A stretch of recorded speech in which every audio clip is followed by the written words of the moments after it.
காலமாக கோயம்புத்தூரில் presentation sisters இருக்காங்கல்ல, அவங்களுடைய ஃபவுண்டருக்கு புரிதல் பட்டம் கொடுக்கறதுக்காக முயற்சி பண்ணுறாங்க. நானும் அவங்களோட கொஞ்சம் மீட்டிங்லாம் போயிட்டு அவரை பற்றி படித்தேன். அந்த ஃபாதரும் எந்தெந்த ஊருக்கு போனாலும் அங்கெல்லாம் கேட்டகிசம் நடந்ததுக்கு அப்போல்லாம் இருந்த ஒரே ஒரு மீடியா என்னன்னாக்கா தெருக்கூத்து மூலமாகவே கேட்டகிசத்தை நடத்துகிறேன். என்கிட்ட ஒரு ஃபாதர் ஃப்ரெஞ்சு படிக்க வந்தார். அவர் போய் ட்ரான்ஸ்லேட் போயிட்டாராங்க. நான் சொன்னேன், என்ன எடுத்து படிக்க போயிருக்கேன்? கேட்டகிசம். வெரி குட் ஃபாதர், நல்லது செய்யுங்க. ஏன்னா அந்த கேட்டகிசம் மூலமாக தான் கோயம்புத்தூர் சைடு எல்லாம் அப்போ மறந்துடுவாங்க. அதை தெருக்கூத்து அது மூலமாகவே கேட்டகிசத்தை நல்லா சூப்பராக கற்றுக் கொடுத்துருக்குறாங்க. நல்லா அப்புறம் பஞ்ச காலத்தில் கஞ்சி தொட்டி சொல்லுவாங்க, எனக்கு கேள்விப்பட்டதே இல்லை. நம்ம அந்த பஞ்ச காலத்தில் தான் தந்தை டப்பி கூட அந்த கேளும் தாய் மாதிரி பாடல் எழுதினார். அது கேளும் தாய் மாதிரி இந்த 2வது உலக மகாயுத்தம் நடந்தப்ப எல்லாம் அழிஞ்சிருக்கும். அப்போ அந்த பாட்டை அழுகையோட அதை பாடி எல்லாரும் பாடுவாங்க. அந்த பாட்டை எங்கள் அப்பாவும் பாடுவாங்க. அப்போவே ஃபாதர் அந்த பாட்டை ஏற்றி கொடுத்துருக்குறாரு. அப்போ அந்த பிள்ளைங்க தன்னிடம் படித்த பிள்ளைங்க ஆசிரியர்களுக்கெல்லாம் அதை கற்றுக் கொடுத்துக்கிறாரு. அதான் ஏன்னா இது போர் நடந்தது 40 தானே. ஆமாம், 39லேருந்து அப்பா அவங்களோட தான் இருந்தாங்க. அப்பா வந்து 52ல்.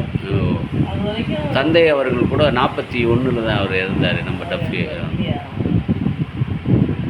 நன்றி சிஸ்டர். ரொம்ப அதாவது எங்களுக்கே ஒரு மெய்சில் இருக்கின்ற அளவில் இப்போ மறைக்கல்வி வந்து எல்லா பங்குகளையும் இப்போ சென்டர்லேருந்து கூட அதை பரவ செய்திருக்கிறார்கள். ஆனால் மறைக்கல்வி 3 வயசுலேருந்து 80 வயசு வரைக்கும் இந்த மறைக்கல்வி சிஸ்டம் பல நாடுகள் இருக்கிறது.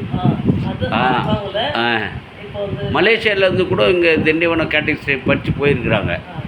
ஒரு லிஸ்ட்டு இருக்குது. மடகாஸ்கரில் வந்து ரொம்ப பின்தங்கிய மக்கள் எழுத படிக்க தெரியாது. அவங்களுக்கு கேட்டகிசம் கொடுத்து அவங்கள உபதேசியை உருவாக்கி அதில் பாருங்கள் எப்படின்னா நார்மலாக வந்து கேட்டகிஸ் வந்து நம்ம மற்றவங்க சொல்கிறாங்க, இவங்கெல்லாம் கோதுமை கிறிஸ்தவங்க, பால் பவுடர் கிறிஸ்தவங்கன்னு. அந்த மடகாஸ்கரில் அவ்வளோ கஷ்டப்படுறாங்கல்ல. கோதுமையும் கிடையாது, பால் பவுடரும் கிடையாது. 1 மாதம் கண்டிப்பாக பங்கு கோயில்கிட்ட வந்து பங்கு கோயிலெல்லாம் குடிச்சு தான் அங்கே வந்து அவங்க கேட்டகிசம் படிக்கணும். வரத்துக்கு அவங்களே கரகு அரிசி எல்லாம் கொண்டு வரணும். கொண்டு வந்து அந்த கோயில் வளாகத்தில் சமைச்சு சாப்பிட்டுட்டு கேட்டகிசம் படிப்பாங்க பெரியவங்கெல்லாம். அப்போ அந்த நாளத்தில் இப்போ இருக்கு. இப்போ நடக்குதான், பார்த்தனே கண்ணால். எந்த இடத்துல? மடகாஸ்கர். அது எங்கே இருக்குமா மடகாஸ்கர்? அந்த தீவு வந்து இங்கேருந்து போகும்போது பாம்பேலேருந்து ரெயின்வேலேருந்து அடுத்த தீவு. தீவில் இன்றைக்கும் அந்த 1 மாதம் தங்கி அவங்க வந்து சாப்பாடுலாம் அவங்களே பார்த்துக்குவாங்க. வந்துட்டு full day catechism full day. அதே போல் பெண்களுக்கெல்லாம் சிஸ்டர்ஸ் எடுப்பாங்க. பெண்களுக்கு வந்து ஃபுல் டே கேட்டகிசம் நைட்டில் சொல்லி தருவாங்க. அப்படின்னா இன்றைக்கி அந்த கேட்டகிசத்துக்கு நம்ம மாதிரி ரொம்ப அலட்சியம் பண்ணுறோம். ஏதோ இந்த மந்திரம் படிக்கிறது கிளாஸ் என்னன்னா மந்திர கிளாஸ்.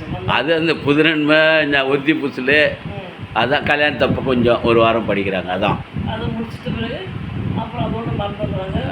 என்னன்னே தெரியுதில்ல. எது பூசன்னா என்ன, எத்தனை தேவத்திரியானம் இருக்குது அதுவும் தெரியாது. நன்மை வாங்கிறதுக்கு என்ன தகுதியெல்லாம் வேணும் அதெல்லாம் வந்து இவங்க. இப்போ நான் அந்த ஃபாதரை பற்றி சொன்னதே கோயம்புத்தூர். அவர் தீசிஸ் பண்ண போகிறது கேட்டகிஸ் தான். கேட்டகிஸ் பற்றி ஒரு தீசிஸ் அவர் பண்ணியிருக்கிறார். பண்ண போகிற படிச்சுட்டு இருக்கேன். பண்ணி போகிறேன் படிச்சுட்டு இருக்காரு. அதுக்கு முன்னால் போய் படிக்கிறதுக்கு என்கிட்ட ஃப்ரெஞ்சு படிக்க வந்தார். அந்த ஃப்ரெஞ்சில் தான் எழுத போகிறாரு. அதனால் இப்போ போய் 1 வருஷம் தான் ஆகுது. சரிங்க அம்மா, உங்களிடம் வந்து இந்த பாண்டியில் அந்தோனர் கோயில் சர்ச்சில் உங்கள் சபை சகோதரிகள் இருக்கின்றாங்க. நீங்கள் இப்படி கேட்டகிசத்தினுடைய முன்னிலைப்படுத்தி தந்தை டஃபி அவர் பண்ணதும், இப்போ அதை பல நாடுகளில் அந்த கேட்டகிஸ் முக்கியத்துவத்தை கிறிஸ்தவர்கள் உணர வேண்டிய செய்தியெல்லாம் பகிர்ந்தீர்கள். உண்மையிலே இது ஒரு வரலாற்று நிகழ்வு என்பதை தெரிந்து கொண்டு நன்றி செலுத்துகிறோம். நன்றிம்மா.